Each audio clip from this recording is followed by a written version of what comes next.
Good afternoon, everybody. My name is David Jennings, and I'm chairman of Movers and Shakers. And it's my pleasure to welcome you all here today to our webinar. For those of you who don't know us, Movers and Shakers is the UK's leading property and construction networking forum. We've been around for 25 years, and effectively we bring together key players from public and private sectors. Welcome to our second series of 3 webinars exploring real estate investment and asset management, organised in partnership with Yardi. Now, last week our theme was dynamic asset management in a post-COVID world, strategic perspective. Today, our theme is adapting to change, delivering to new agenda, operational perspective at a portfolio level. And finally, on the 16th of September, we have best-in-class asset management, looking at the future. So a little bit about Yardi. They're a global PropTech provider with more than 7,000 staff in 80 countries. A staggering 12 billion square feet of commercial space is managed on Yardi platforms. They support a full spectrum of sectors: commercial, retail, logistics, residential and co-working. Yardi offers solutions for property managers, asset managers, investment managers and property marketeers. And their newest suite of products, Yardi Elevate, helps asset management managers with forecasting, deal pipelines, leasing, construction and investments. So thank you to Yardi for their support. Now, up until recent times, real estate has been a fairly predictable market, with conventional real estate leases underpinning most assets. And as we discussed last time, in recent years, real estate leases have become shorter, less conventional and less predictable. And with shared workplaces in offices, turnover leases in retail, and short-term contract-driven agreements in logistics. In session 1, as I say, we took a strategic, big picture look at the topic. Today, we're going to look from more of a portfolio operational perspective. And to make sense of what's happening, we have a first-rate panel. So welcome to Natalie Adame, Senior VP, Brookfield Asset Management; Andrew Stanford, Head of Residential UK at LaSalle Investment Management; and Mike Cook, Regional Director UK and Ireland at Yardi. Our moderator is Louisa Clarence-Smith, Property and Professional Services Correspondent at the Times. Now, do remember that you can ask questions. There is a tab at the bottom of your screen. If you press that and ask a question, I'm sure we'll do our very best to get round and answer those. So without further ado, I'm now going to hand you over to Louisa. Louisa. Thanks very much, David. So last time we sort of Kintyre, Aberdeen Standard Investments and Yardi were all had represented on the call, and I think Kintyre and Aberdeen Standard were both saying this isn't similar to crisis they've been through before, where tends to be people looking at just making their portfolios as resilient as possible and looking for bargains. We haven't really seen sort of prices fall materially in most commercial real estate sectors, but the real challenge this time is kind of looking at how the crisis changes the way we might use buildings in the future and what that means. So overall, it was agreed that actually it's probably going to be quite a big opportunity for asset managers who are going to need more skills to think about how to refill buildings when you do have shorter leases and more flexible leases. But I think Adam Pearce at Kintyre was a bit sceptical about whether the industry as a whole is really geared up and has the skill sets to manage that challenge. So it'd be interesting to hear what everyone thinks. So just to start us off, I mean, Andrew, managing a portfolio of residential assets during a sort of global pandemic must be pretty challenging. How have you managed it? Well, it certainly has been a challenge, and we've got a portfolio of around £500 million invested in build to rent in UK PRS at the moment. That's about 2,000 apartments and 3,000 beds, equivalent of about 3,000 customers effectively. And we've worked very closely with our residents as customers throughout the entire COVID situation, which is of course ongoing and changing on a almost daily basis. So I think throughout this period, we've really put people at the very centre of our strategy to cope with COVID.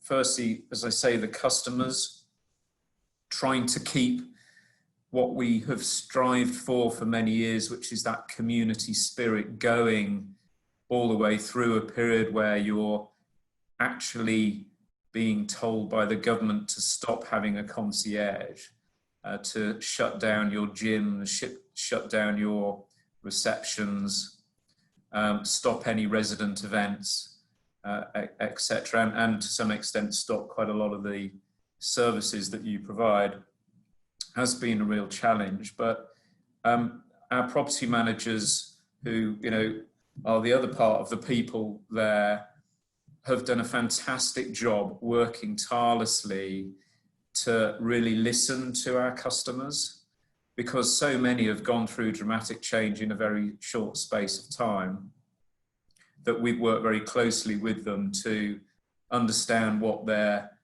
concerns are. Are they being employed? Are they using the furlough scheme? Have they heard of the furlough scheme? Have they looked at the ways in which they can bring income into their property, into their household, in order to pay everything and pay rents, that sort of stuff? So it's those sorts of principal focus of the customer, the property manager, and then of course our clients. We do have clients here who own the buildings. They're long-term institutional investors, pension funds, but ultimately they have beneficiaries whose needs need to be met. There is a fiduciary duty to perform, but going back to that customer point, customer satisfaction is directly linked to maximising the performance of these schemes, and that has definitely been the case throughout COVID and continues to be the case. And have you had many issues of customers not paying rent or vacating buildings? Yeah, so one of the first points I get at here, and this is industry-wide, but I think we've done really well, is that the average since COVID has been a payment of rent, because all of our rents are monthly. So we've had a 97% rent collection rate on average over those months by the middle of the following month. So that's been very impressive. But we have had a number of people leave our buildings. I'd say that probably the first people to go were the international students who were told by their government that they must return.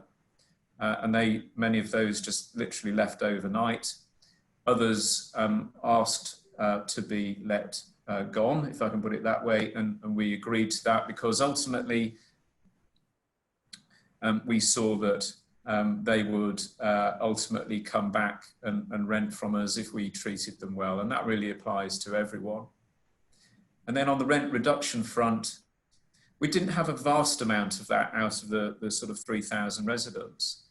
But what we did have was an agreement that we would look at every single case on its merits and look at each one individually, and almost take each resident through a step-by-step process as to whether or not they have sought any assistance from the furlough scheme, any other schemes, that sort of thing. And then we've come for an agreement at the end, which the managers had delegated authority to agree to in general. But, I wouldn't say that there was a vast amount. And going forward, it is predicted that in the UK, unemployment is going to rise significantly. We'll see how that plays out over the next few months. But do you think you'll have to fight harder to make sure that your buildings are attractive to people, and potentially will be some pressure on rents and service charges? Yeah, well, I think what we would like to avoid, hopefully, is the perfect storm of having reduced unemployment and more lockdowns.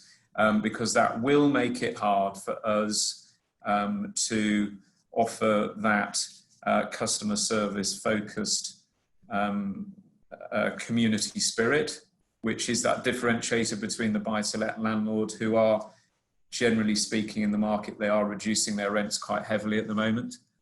But if we're in a position to offer those services and generate that community feeling, then we're in a better place to rent our vacant properties than others in the market.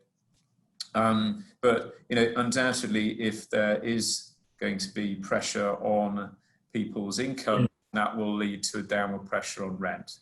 But our focus will be making sure that we get the right rent. And in that regard, I'm sure we'll get onto data, but we are very strong believers in price optimization software. We've been running it for over a year in the UK now on Build to Rent, and we've been running it in the US for about 8 years now. We find that is incredibly helpful, particularly in a downturn or in a more volatile market, to ensure that we've got the balance right between the price and occupancy and what the competition is doing. And we've found that very helpful so far. Okay, great. And Natalie, to what extent has your sort of experience of the crisis been sort of just working with your customers and making sure that they can pay and will stay in your buildings? Sure. So Brookfield's portfolio in Europe, we've got about 35 billion US dollars of real estate, and we're across most of the major asset classes. We've got student housing in the UK underneath our brand Student Roost. We have student housing across the continent under different brands in each country.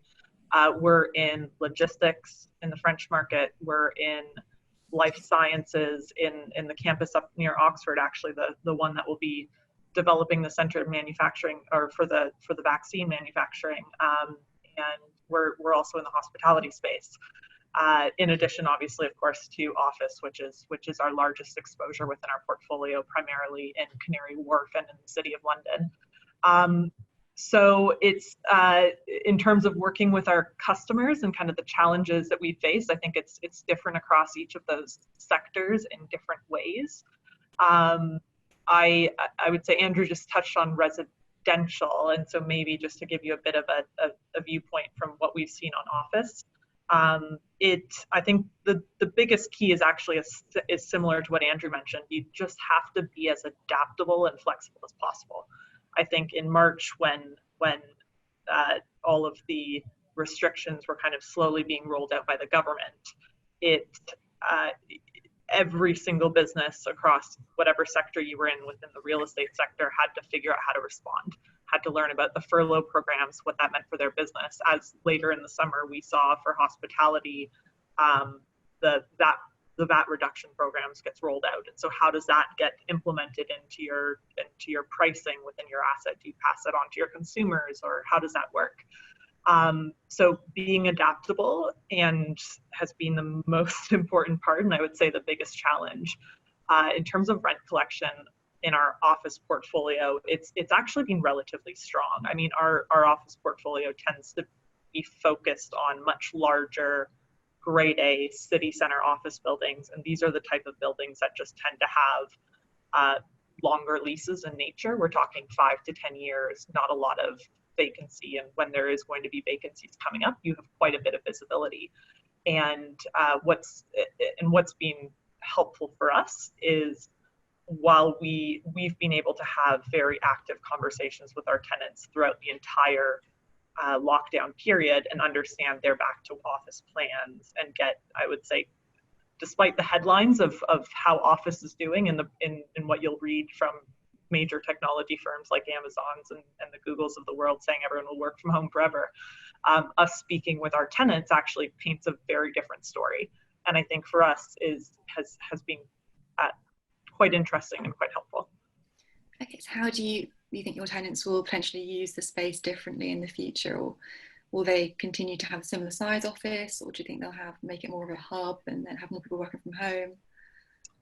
I think it's likely going to be a supplement to work from home. I think our long-term view on office and Brookfield we have the benefit of having lived through, we've been owners and operators of office buildings for over 100 years. We have the benefit of kind of living through the dot-com bubble at 9/11, when fears of no one would ever want to reside in an office tower at a high floor level ever again. The last financial crisis, and every single one of those events, you would get the same rhetoric of the office is over, no one's ever going to go back to city center locations. And I think what we've heard from our tenants, that's not necessarily the case.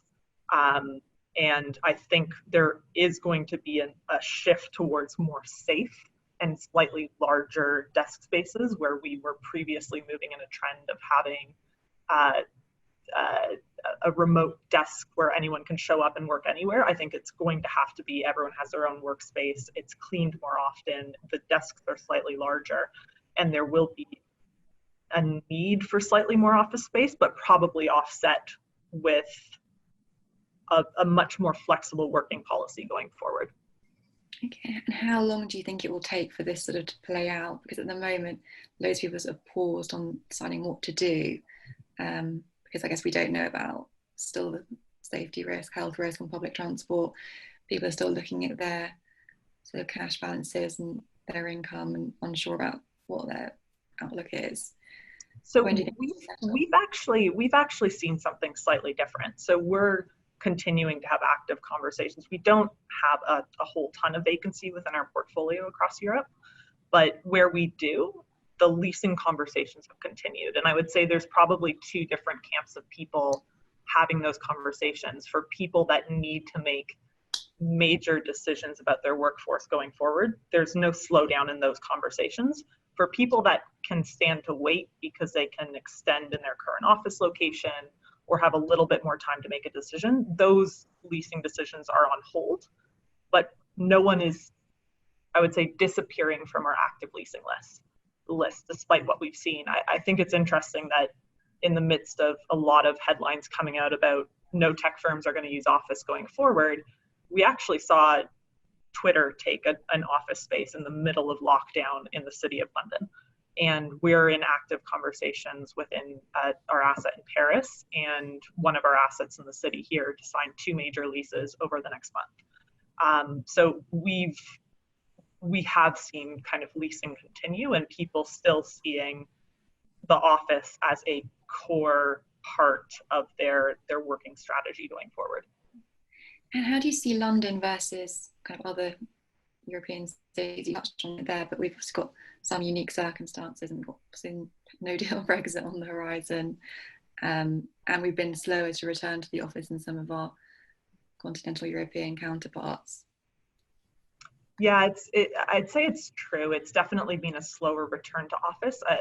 Like I was kind of mentioning, the leasing progress doesn't reflect that from what at least we've been seeing in our office towers. I think what we suspect will happen is it's probably going to be a problem in the short term from a leasing perspective, but over time it will return back to the levels kind of always forecasted in the city. I think it's interesting when you look at new developments of grade A office towers. There's I think about 5 buildings that are planned on the pipeline for the City of London, and anyone that can go on hold is on hold, and there's going to be no new developments that are going to be pushed forward over the next 2 years for planning permission despite that. So the supply demand gap is going to become very distorted very quickly.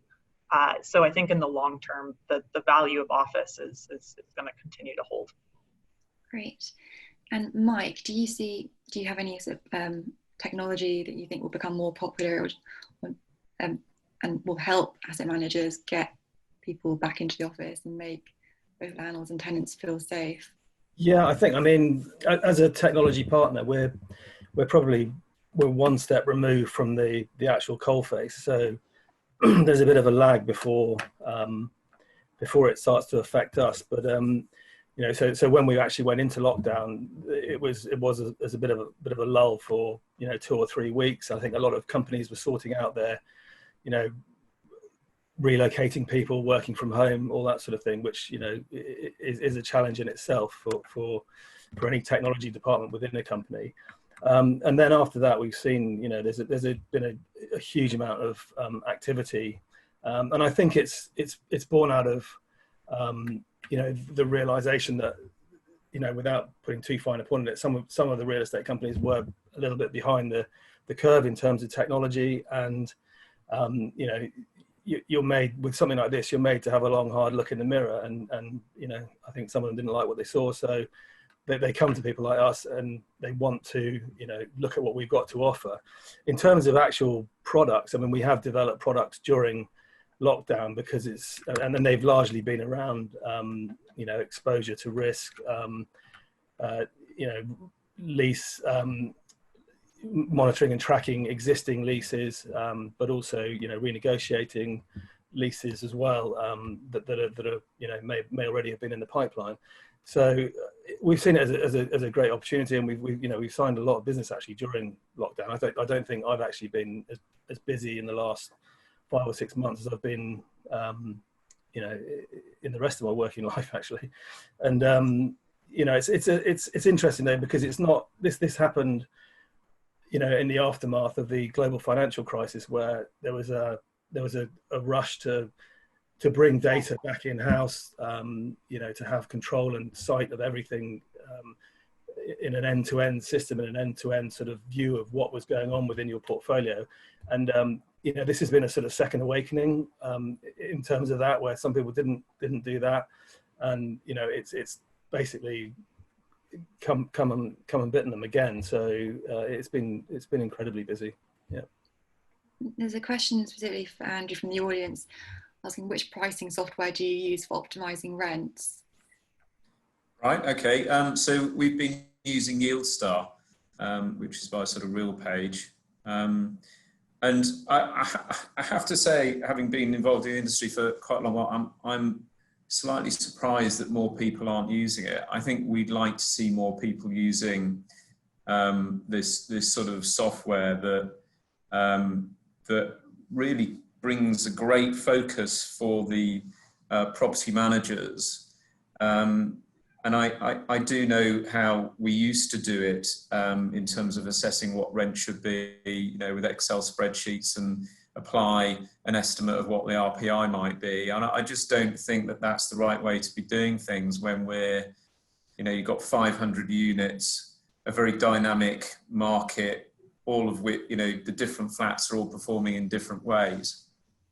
And the system is very complex in terms of what it does in the background. It uses algorithms to determine what the price should be on a given day for, say a resident comes in, or prospective resident comes in, wants to rent in 2 weeks, then that's a different price potentially than the one in 3 weeks, all working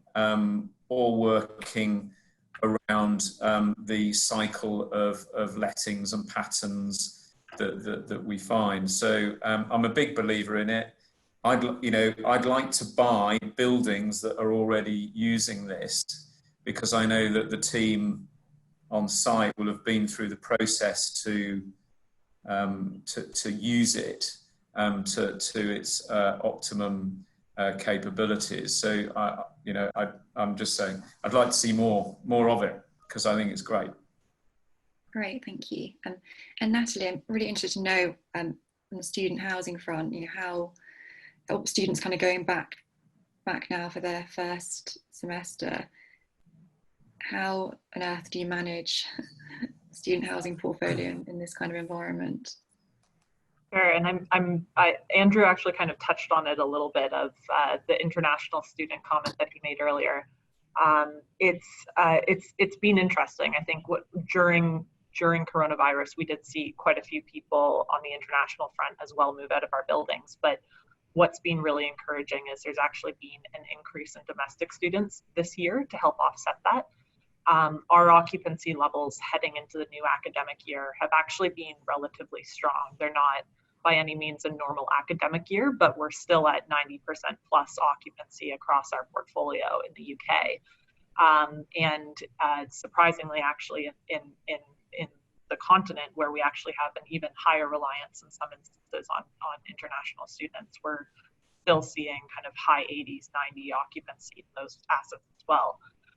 So certainly not a normal year this year from an operating perspective, but it's encouraging to see that I think universities in Europe have taken a very pragmatic approach of wanting to continue online, but also on-campus learning, and really make sure that they have that mix to give the community environment to new students.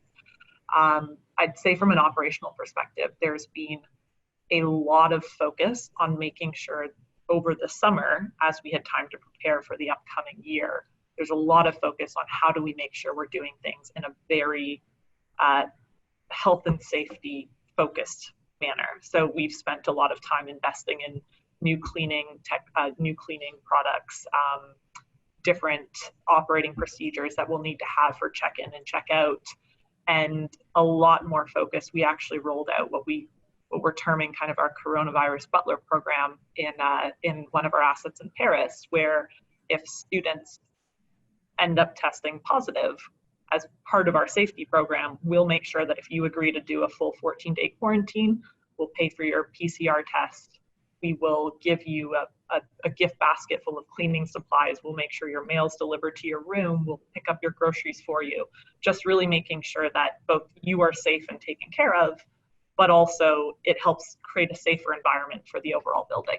And so it's definitely had to be adaptable, but it's I think at the end of the day, it'll actually for buildings, like for student housing buildings, rather than going into kind of the buy to let market, I think it'll really show the USP that we have as operators compared to the general buy to let sector of what we can provide. And do you think the experience of this pandemic will change kind of what you'd look for in the design of a student building in the future, like more or less communal areas, reduced density? I think that we've definitely seen an increase in the demand for our studios rather than, I would say, shared common kitchen areas this particular year. Whether or not that will be a long-term trend, I think was still to be seen. But it has been interesting that kind of having your own private space has been important. Since common areas have started to open up again, we haven't seen a reduction in the use of those. So the demand for those areas is still very clear. And I think that's just going to continue to be a part of the design when we are developing our buildings, is making sure that you have those spaces available. I think it'll be more managing the use of them and making sure that we're putting policies around smart use, proper cleaning, to make sure that it's available, but it's just managed in the right way. And I guess it kind of applies to all different sectors, but presumably it's going to become more expensive for you to asset manage these buildings. How can you pass that cost on to the customers, or is that kind of just the hit that Brookfield have to take? Yeah, I'd say actually the cost will go up in terms of cleaning, but I think, and probably not so much this year because there is a reduction in national demand, but I think in the long term, we expect that we should be able to continue to achieve kind of our pre-COVID business plan rents. And in fact, as we were kind of talking about, the fact that we have these provision of services, the fact that we can offer a better, safer community and allow you to quarantine, give you your groceries, I think will actually, in the medium term, really set ourselves apart from a buy-to-let, and people will start to understand the benefits that over time should translate into rent growth to offset the costs that we're bearing. Yeah. Andrew, what's your take on that? Well, yeah, I mean, it does increase the costs of managing the buildings. It's pure and simple, and I'm afraid that there are quite a few suppliers that are exploiting the current position, and we just have to roll with that. And ultimately, I think that I don't think the focus is to ensure that our customers and people that are working with us are safe, and visitors are safe. And I think that we will be, we will be thanked by those people if we ensure that these spaces are clean and we have sufficient, well-supplied cleaning products. I mean, it's just, you've just got, if you're in the business of looking after people, then you need to supply the the necessary equipment and supplies to make that happen. So yes, it is a bore, but we're just going to do it, and we'll be doing it for quite a long time once COVID has left the country, I suspect. And Natalie, just a question from the audience quickly. I mean, will student portfolios need to be more flexible in terms of like the rental terms they provide to students? I think particularly given the uncertainty with foreign students and being able to travel. Yeah, absolutely. It's actually part of our policy within our UK business for exactly that, where if there is a COVID emergency, you can reach out to the staff in the building and be accommodating for that matter. And a lot of it goes to what Andrew's talking about, is we think that building a brand of being a trusted partner is going to be the most important, because you see that flow through in rebookers in future years.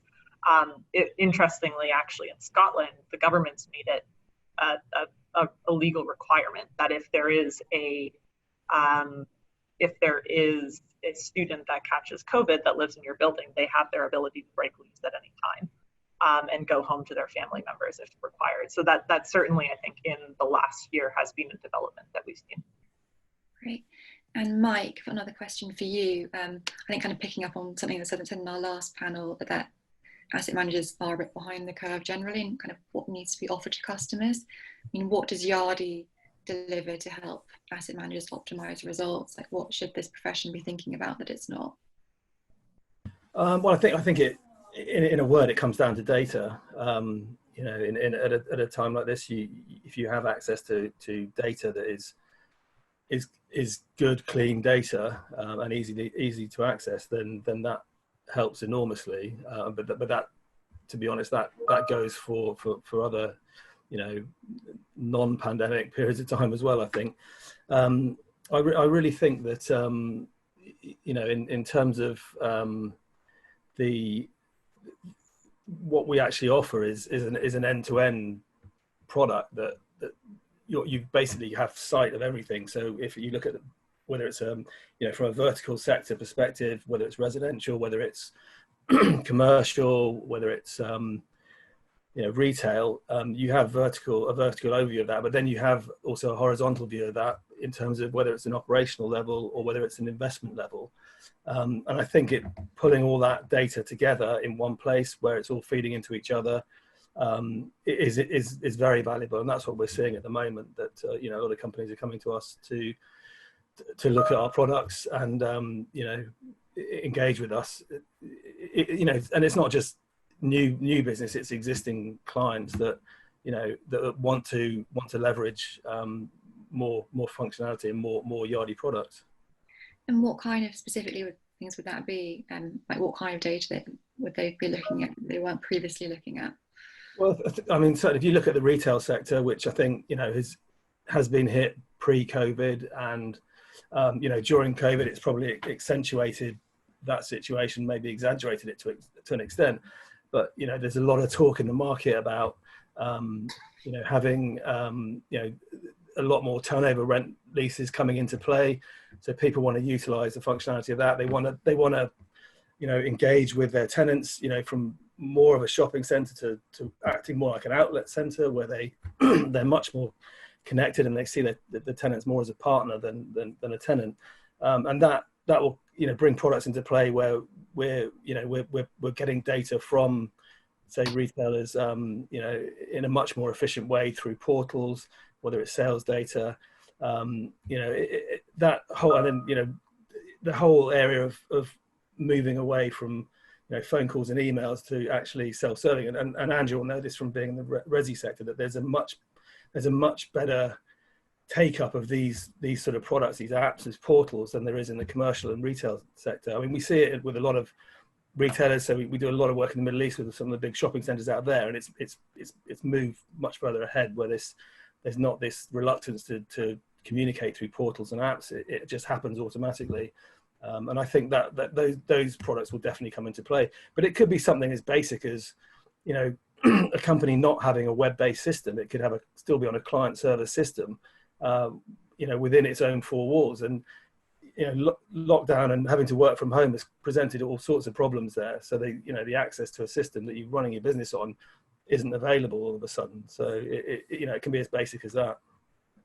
How challenging is it to get hold of that information from, whether it's retailers or other tenants? It's not challenging, I don't think. I think it's in a turnover lease, it should be available. So it's how you get it, and trying to make that as easy as possible is definitely a step in the right direction in terms of getting hold of that data.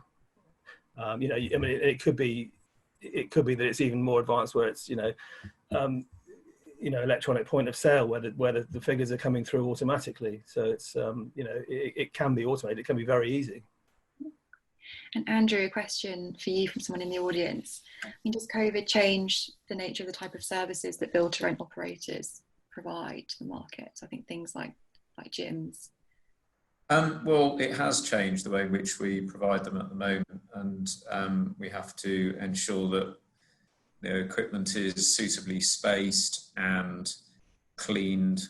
There's a familiar theme on this subject is cleaning everything, and so we will. So we're going to have to think very carefully how we do that. We've been looking at how we can utilise our outside spaces even more than we already do, and I think that that's going to be a big theme going forward. I think we've got an area along, literally a sort of walkway on one of our properties along a river, which we're going to convert into a dog walking area so that we can release other space for people doing HIIT classes and that sort of thing. So I think we'll be, looking how we can be flexible around that, and and hopefully we will get to a position where we're back to normal, and we use some of the ideas that the commercial gyms have been using to operate their running machines and cycle machines and all that sort of stuff. So we're very much aware of that, taking ideas from my colleagues who are running things like that in the UK. So yeah, we will be looking for a variety of different routes to increasing our ability to provide that sort of information. I think one area that we will most certainly be doing more of is co-working on site. We're already doing it. People are, our customers really like the option of working from home in their flat and then coming down to work in the residence lounge where there's a load of co-working space. So I think we'll do more of that. I think the other point, we're very proud of our scores we've managed to achieve so far by Wired Score, who measure digital connectivity.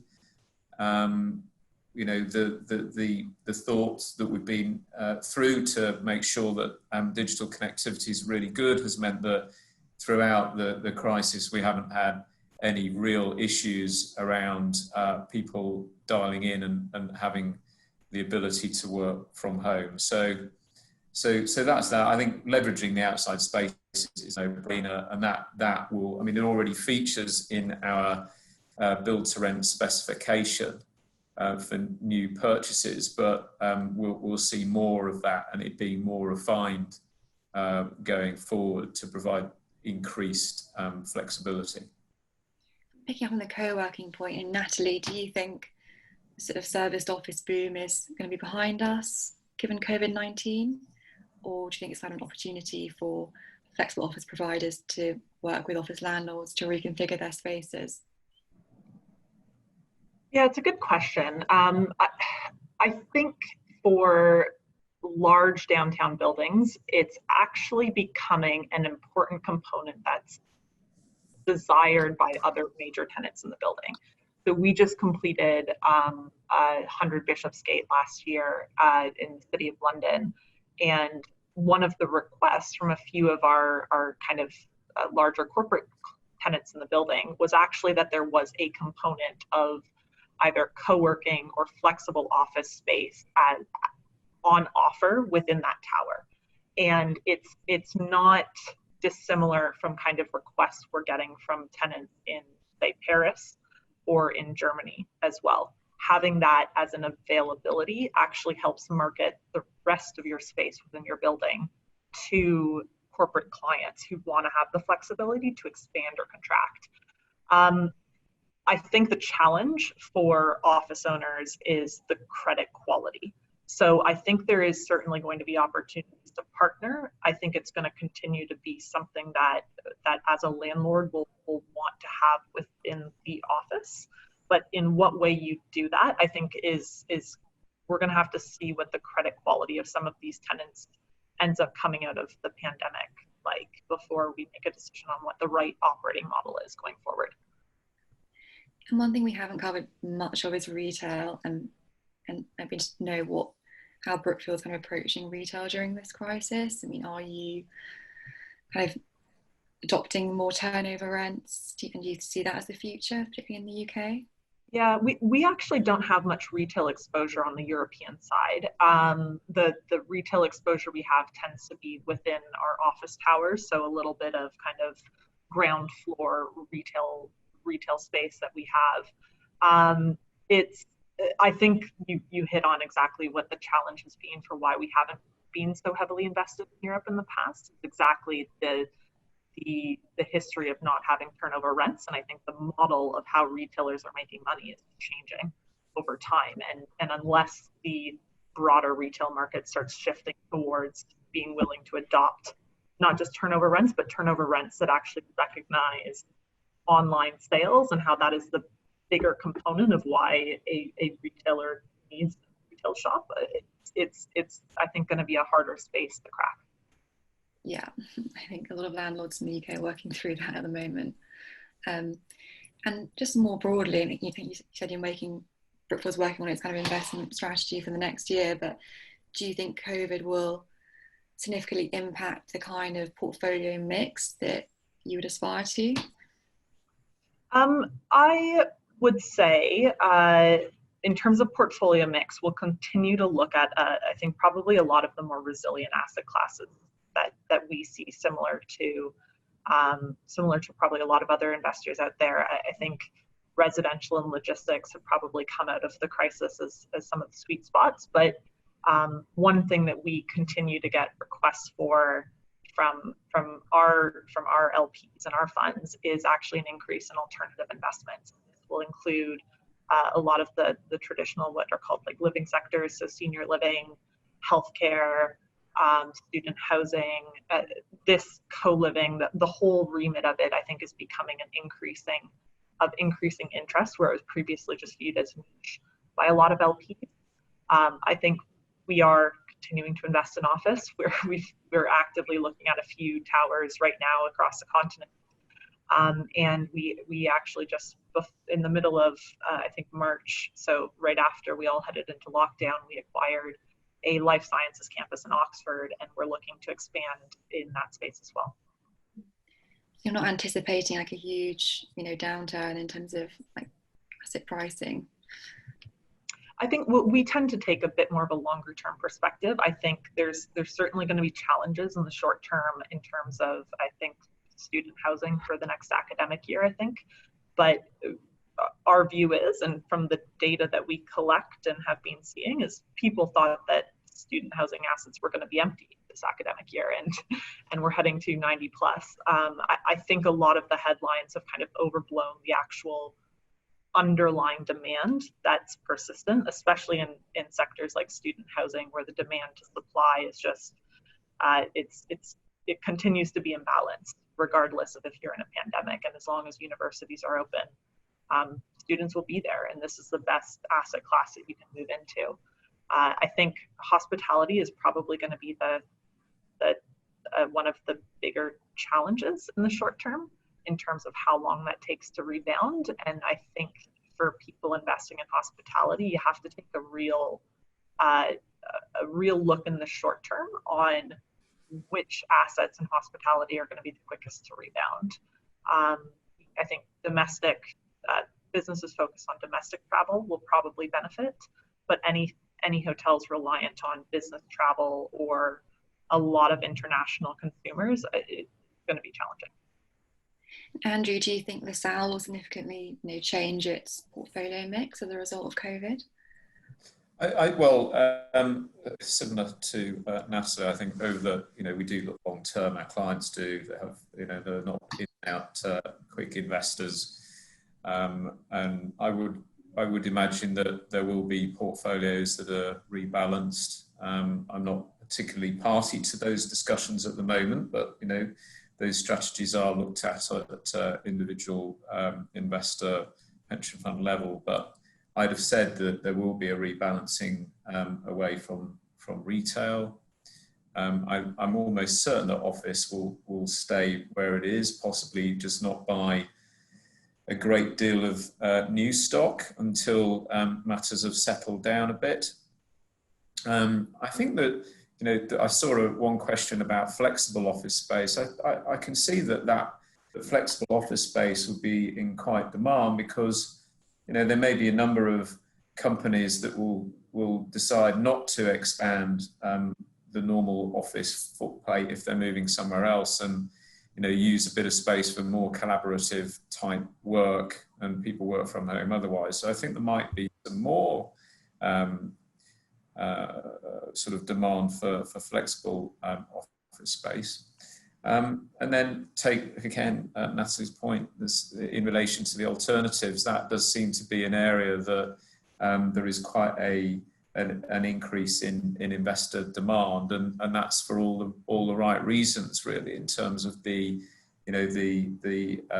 income stream that they produce, but also long-term potential growth. I think there is a real appetite for income and strong income, and the alternative sector is largely in a position to provide that.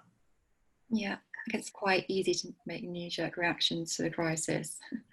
But Mike, to what extent do you think technology can and should be helping asset managers in making informed decisions about their portfolios at this period? Well, I think again it sort of goes back a little bit to my previous response, where it's around ownership of data, and how you have access to that. It's in times like this, it's not all doom and gloom, but it's a time for opportunity as well. But if you've got the real facts, and the correct data in front of you and access to that, and you're able to forecast with that, then that is going to make your decision making much more informed. Yeah. Just questions come in, I think, both for Natalie and Andrew. How do you see the senior living sector changing? And could there be a growth in demand for build-to-rent model, as opposed to what's traditionally been more of a build-to-sell sector in the UK? Natalie, maybe if you want to go first. Should I go first, Natalie, then you? Or? Yeah. I really like senior living in terms of a sector overall. It's just, how do you gain access to income streams for long-term investment? There have obviously been quite a number of investors who have invested in the debt side to see these schemes built and then subsequently sold.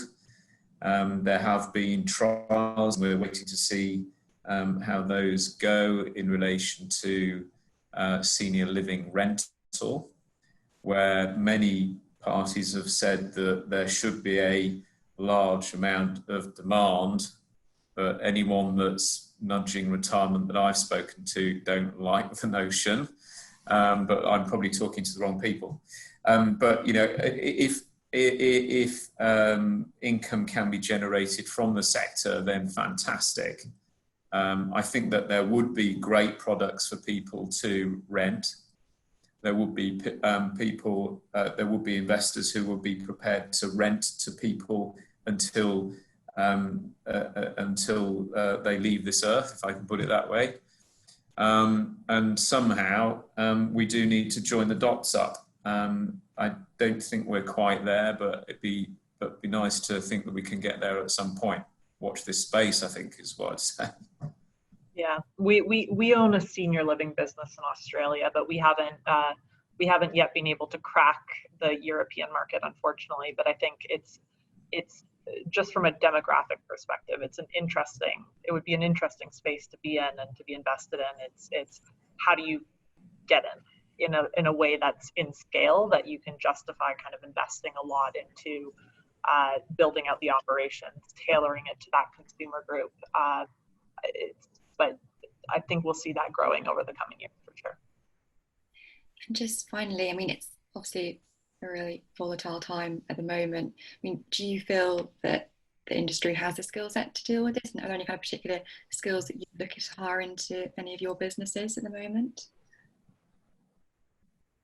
I think, I think you could have asked the same thing about student housing 5-10 years ago. I think there's a lot of overlap in terms of the hospitality and residential spaces, where as a lot of these kind of classic residential models are moving to a bit more service and having an operating business in addition, it's pulling on skills from people with a hospitality background that are focused on the customer service that you're providing and creating that community. And I think being able to draw the best of the best from those different those backgrounds, I think is where it'll come from. Andrew, would you agree with that?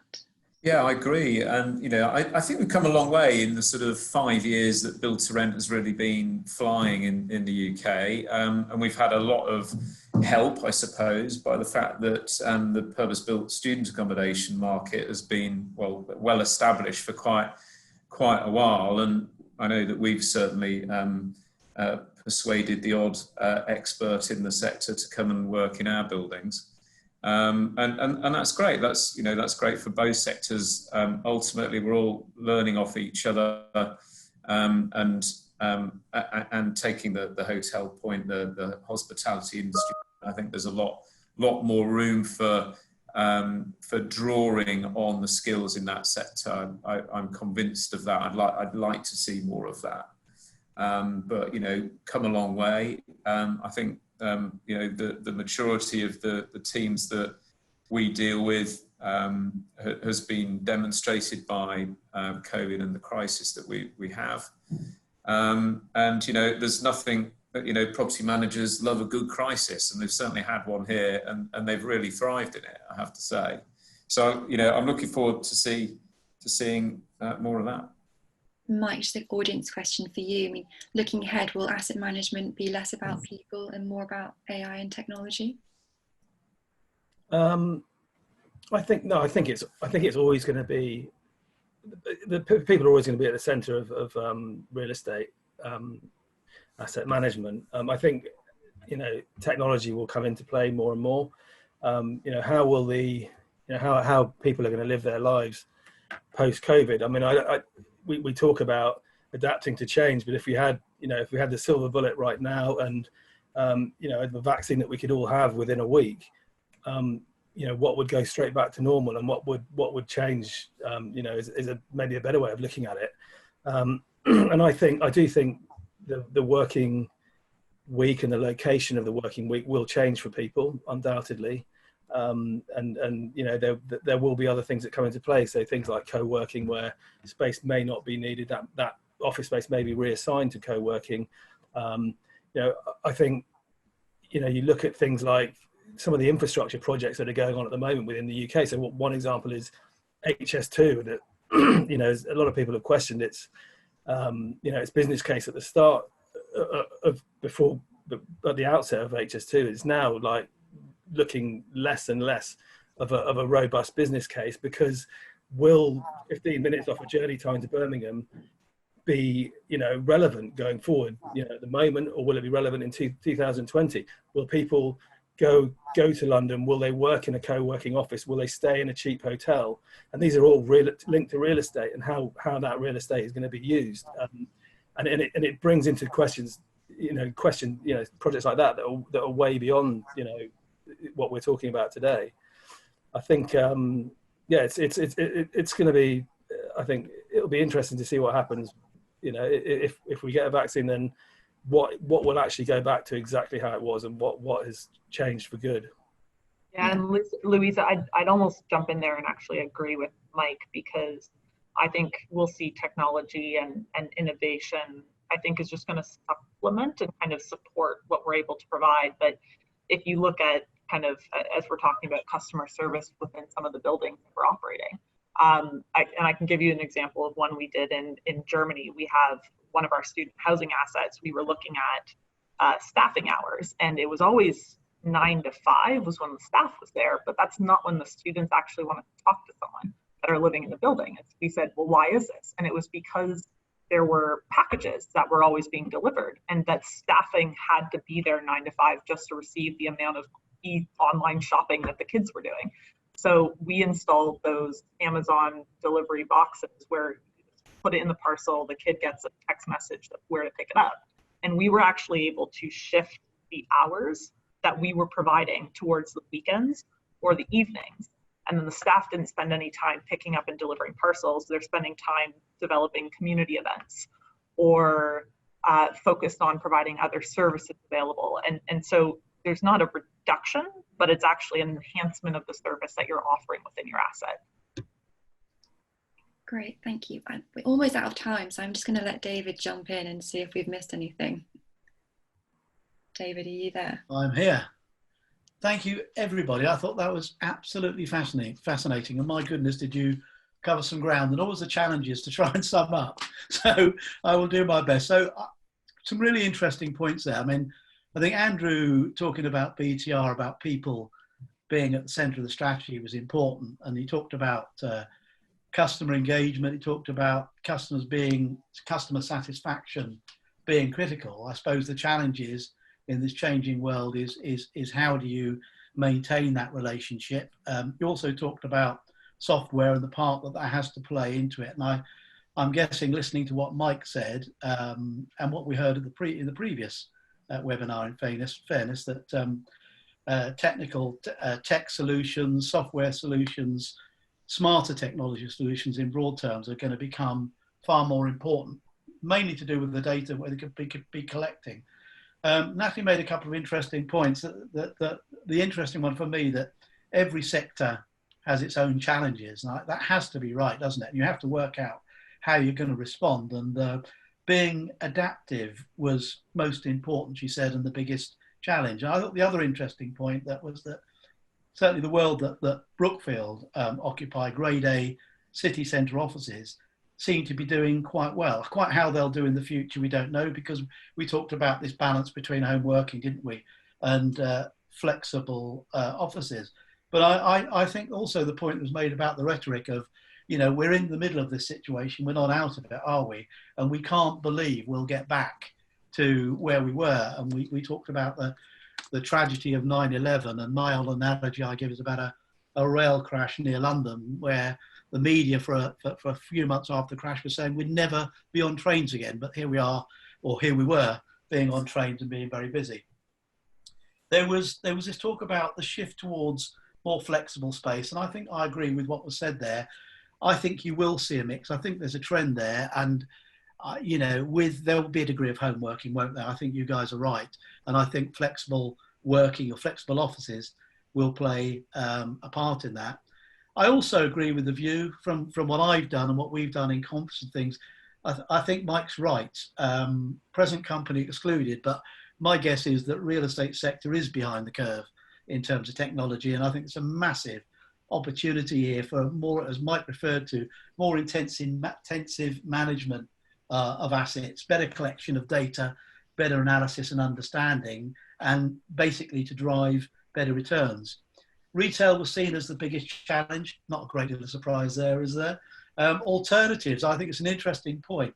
They're likely to develop and in the fight for better returns. And frankly, you know, maybe we're at the beginning of a journey that will see what we consider to be traditional assets having more of a service content to them. And maybe they'll become, alternatives will become more mainstream. Senior living, a lot of people looking at senior living, aren't they? But it's still a massive challenge. And I think the point made about getting up to scale, maybe reputational risk as well, is a big challenge. But I thought that was fantastic. Thank you all. This session that's been recorded will be available on our YouTube channel in the coming weeks.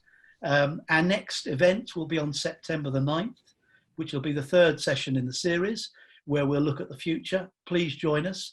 And finally, a big thank you to Yardi for supporting us today. Thank you all at home for joining us or in your offices. From our family to yours, keep well and thank you.